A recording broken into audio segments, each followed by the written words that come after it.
Welcome to Chapter 8 on crime. Criminal behavior extends far beyond the street crime that is fodder for television dramas. White-collar crime has a greater economic impact than street crime. Criminal law differs in important ways from civil law, the subject of most of the text. The state prosecutes the wrongdoer can face lengthy imprisonment or death, and rights embedded in the Constitution protect individuals accused by the state of criminal behavior. Ben Jonson stated, "He threatens many that hath injured one." And French scientist Pascal said, "Most of the evils of life arise from man's being unable to sit still in a room." Civil law concerns the rights and liabilities between private parties. Criminal law concerns those activities that society has outlawed. In a criminal trial, the government decides whether to prosecute, and the defendant has a right to a jury trial. In a criminal suit, the court determines the guilt so that a punishment may be given. A felony is a serious crime with a sentence of a year or more in prison. Misdemeanors are less serious, often with a sentence of less than a year. There are many purposes of punishment: restraint, deterrence, retribution, vengeance, and/or rehabilitation. Restraint is meant to keep a violent criminal away from the rest of society. The courts hope that when a criminal is punished, he or she, as well as others, will avoid future crimes to avoid future punishment. Giving a criminal a punishment equal to his crime is meant to serve as retribution. Vengeance is sought by trying to make the criminal suffer. Rehabilitation is when training is provided to allow the prisoner to return to a normal life eventually. When a prosecutor prepares for a case, they must show that the defendant's alleged activity is indeed illegal. They also have the burden of proof. The jury must believe beyond a reasonable doubt in order to convict. This is to protect innocent defendants from undeserved punishment. The prosecution must also show that the defendant committed the act, not just talked about doing it. Most crimes require that prosecutors prove general intent, and they'll try to show that the defendant intended to do the illegal act they're accused of doing. When prosecutors try to prove specific intent, they are attempting to show that the defendant intended to do something beyond the act they are accused of. Reckless or negligent conduct is proven if the prosecutor shows that the defendant consciously disregarded a substantial risk of injury to another. Certain actions, however, don't require a guilty state of mind, only proof that the defendant did the illegal action. This is referred to as strict liability. Many people are often confused by mens rea. How does the state prove criminal intent? The distinction between actus reus and mens rea may lead many to believe that separate proof is required for each, or that mens rea requires proof of a defendant's subjective intent. For most crimes, the prosecution proves criminal intent by proving that the defendant committed the forbidden act. For example, let's say Miller and Bud were in a bar together and Miller hit Bud over the head with a beer bottle. In Miller's trial for criminal assault for smashing a bottle over Bud's head, the prosecution proves Miller's intent by proving that he purposely picked up the bottle and hit Bud with it. The prosecution need not prove what was actually going on in Miller's mind. A defendant who can prove he was insane at the time of the crime will not be declared guilty. There are two basic tests used to determine sanity. The Naughton rule must show a serious, identifiable mental illness and that he didn't understand the nature of his act. Irresistible impulse means that the lawyer must show that a mental defect left the defendant unable to control his behavior. A very small percentage of defendants plead insanity, and a very small percentage of those are acquitted. Those who are acquitted often spend longer in mental institutions than they would have spent in prison. Many people, again from media exposure, possess wildly inaccurate views of the insanity defense. They will usually grossly overstate state how often defendants use it and how often it's successful. They will also fail to understand its moral basis, that the state should not impose criminal penalties on those who are not responsible for their acts. In the case of Biber versus the People, Donald Biber walked up to a truck in which William Ellis was sitting and shot Ellis, whom he didn't know, in the back of his head. He threw Ellis's body from the truck and drove away. Shortly before and after the killing, Biber encountered various people in different places. He sang "God Bless America" and the Marine hymn to them and told them he was a prisoner of war and was being followed by communists. He said he had killed a communist on War Memorial Highway. The police arrested him. Biber had a long history of drug use, including amphetamines, and dealt drugs as an adult.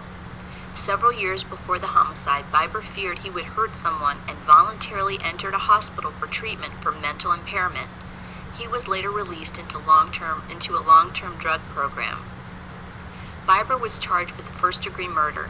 He pleaded not guilty by reason of insanity. An expert witness testified that he was insane, suffering from amphetamine delusional disorder, ADD, a recognized psychiatric illness resulting from long-term use of amphetamines and characterized by delusions. At trial, Biber's attorney argued that he was not intoxicated at the time of the crime, but that he was insane due to ADD.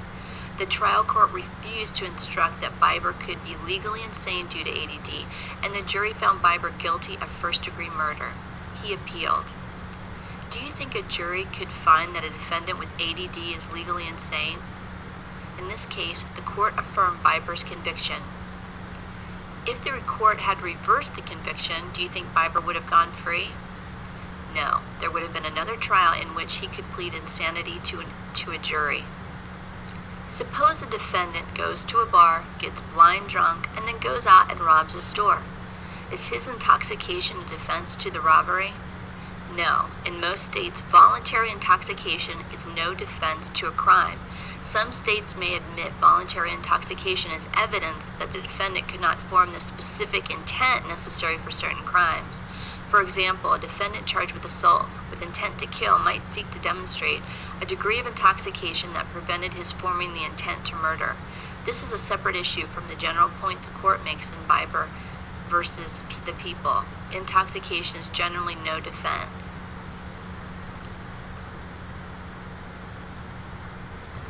Entrapment refers to when the government induces a defendant to break the law. They must prove that the defendant was predisposed to commit the crime. Duress refers to a defendant if he or she can show that a threat by a third person caused her to fear an imminent physical harm. Larceny refers to trespassing or taking personal property with the intent to steal it. This means that someone else originally had the property and it's personal property, not services or real estate. Fraud is the deception for the purpose of taking money or property from someone else. This includes bank fraud, wire or mail fraud, insurance fraud, and Medicare fraud. Arson means using fire or explosives to damage or destroy property, usually with either malicious or fraudulent intent. Insurance fraud causes higher premiums for everyone. Embezzlement is the fraudulent conversion of someone else's property already in the defendant's possession. The defendant already had possession but not ownership of control of the property, and the defendant used property for their own uses. Computer crime refers to federal statutes that prohibit unauthorized access to computers in the federal government, at financial institutions, and by means of an internet that crosses state lines. Federal prosecutors have sharply increased the number of people they charge with money laundering. Is this because more and more people are funneling drug money out of the country? Not necessarily. Defense lawyers say that prosecutors are now routinely adding on money laundering charges to cases that used to be routine fraud cases. For example, a medical supply company bills the federal government for prosthetic devices that it never delivered. Formerly, that would have been a simple Medicare fraud case. Today, though, it's likely to be a Medicare fraud case and money laundering case. Prosecutors in such a case argue that the money obtained illegally from the federal government is used to invest in and maintain a legitimate business, and that's money laundering. If the medical supply company uses money obtained from fraudulent bills to pay the rent on its company headquarters, it's laundered the money. So you may be wondering, what's the big deal here? Why is it a big issue to tack on money laundering? Time in prison. A simple fraud conviction typically results in a sentence of 5 years or less. A money laundering conviction can increase the penalty up to 20 years in prison. In addition, a prosecutor who tacks on a money laundering charge puts extra pressure on the defendant to plea bargain because the penalty for conviction could be so high. Defense lawyers claim that this practice is unethical, and that Congress intended stiff money laundering penalties for big-time drug dealers who gravely damage our country by importing harmful substances. A small business dealer who cheats once or twice should not be treated like a drug kingpin. Prosecutors respond that they are ethically required to charge the most serious provable crime, and that Congress wrote the money laundering statute broadly in order to discourage all fraud, not just drug-related offenses. The Computer Fraud and Abuse Act prohibits using a computer to commit theft, espionage, trespass, fraud, and damage to another computer. The Access Device Fraud Act outlaws the misuse of cards, codes, and account numbers. The Identity Theft and Assumption Deterrence Act bars the use of false identification to commit fraud or other crimes. The Wire and Electronic Communications Interception Act makes it a crime to intercept most wire, oral, and electronic communications.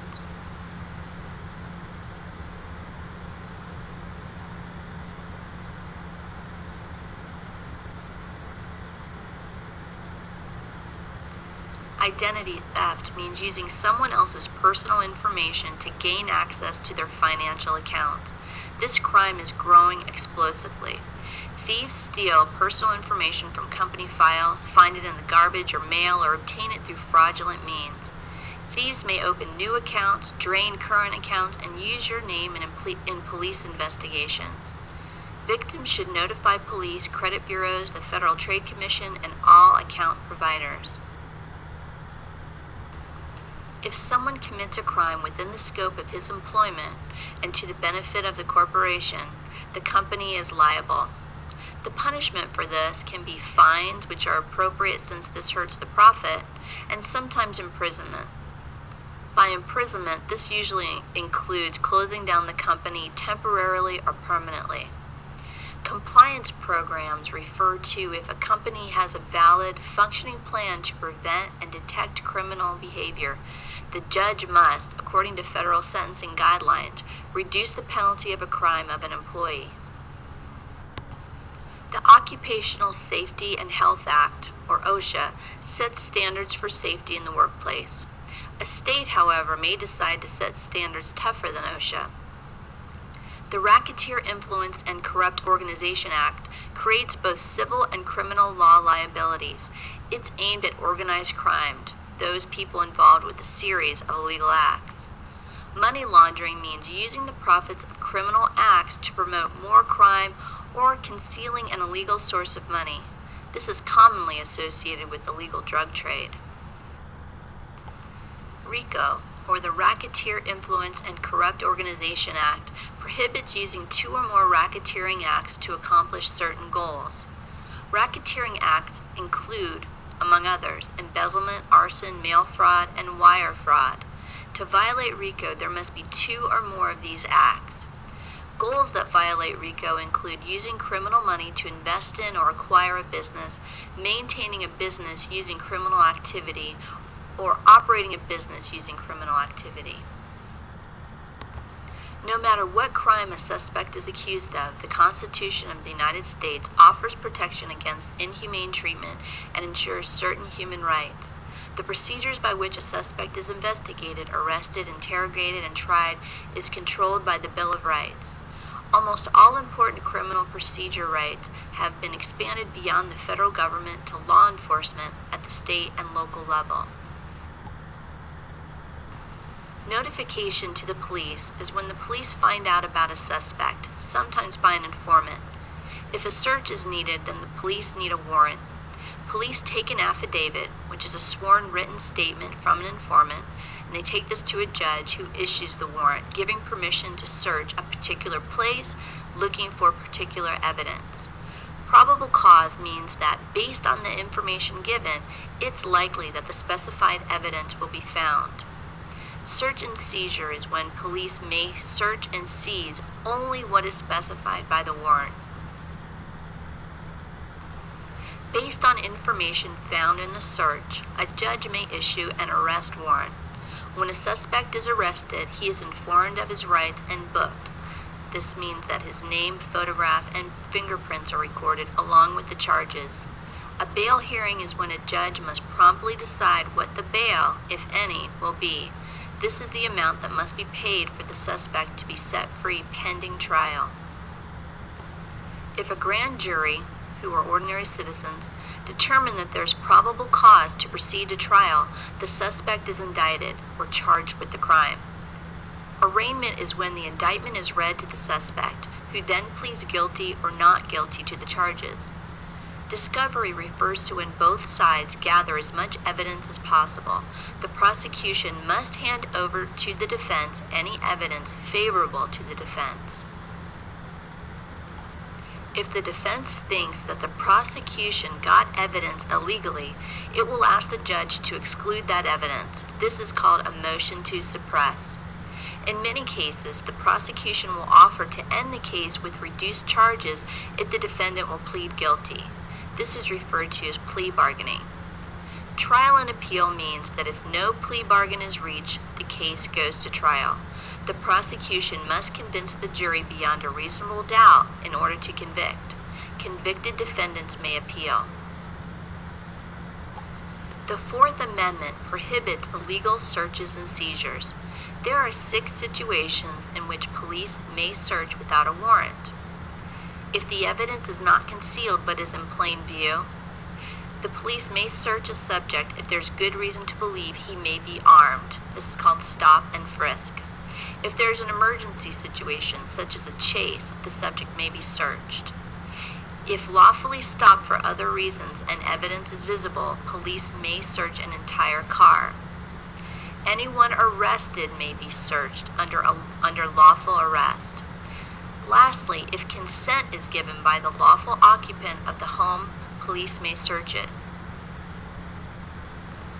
A search with a warrant is still unlawful if there's no probable cause, or the warrant did not specify place or items, or if it extended beyond the scope of the warrant. Exclusionary rules means that evidence obtained illegally without a warrant or improperly obtained with a warrant may not be used at trial against the victim of the search. The purpose of the exclusionary rule is to make sure that the police follow proper procedures. The Patriot Act of 2001 was passed after the September 11th attacks. This gives police greater search and investigative powers. Opponents to it claim that it also threatens privacy and individual freedoms. The courts are facing questions about the legitimacy of the Patriot Act.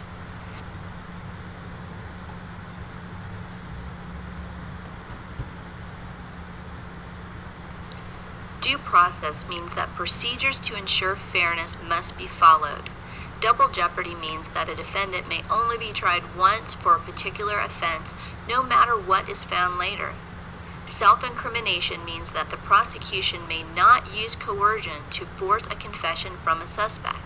The suspect may refuse to answer any questions that can be used to convict him. Miranda rights means that when arresting a suspect, the police must inform her that she has the right to remain silent, that anything she says can be used against her, and that she has a right to a lawyer, for free if needed. The Sixth Amendment guarantees the right to a lawyer and to have one present throughout every stage of the process. The government must provide a lawyer at no charge if someone can't afford one. The Eighth Amendment prohibits cruel and unusual punishment. Capital punishment has been very controversial under this amendment. The three strikes law is also controversial because it creates situations where a punishment is excessive for the crime. Forfeiture, or forced loss of property, has been allowed under this amendment, but the allowable amount has not been set.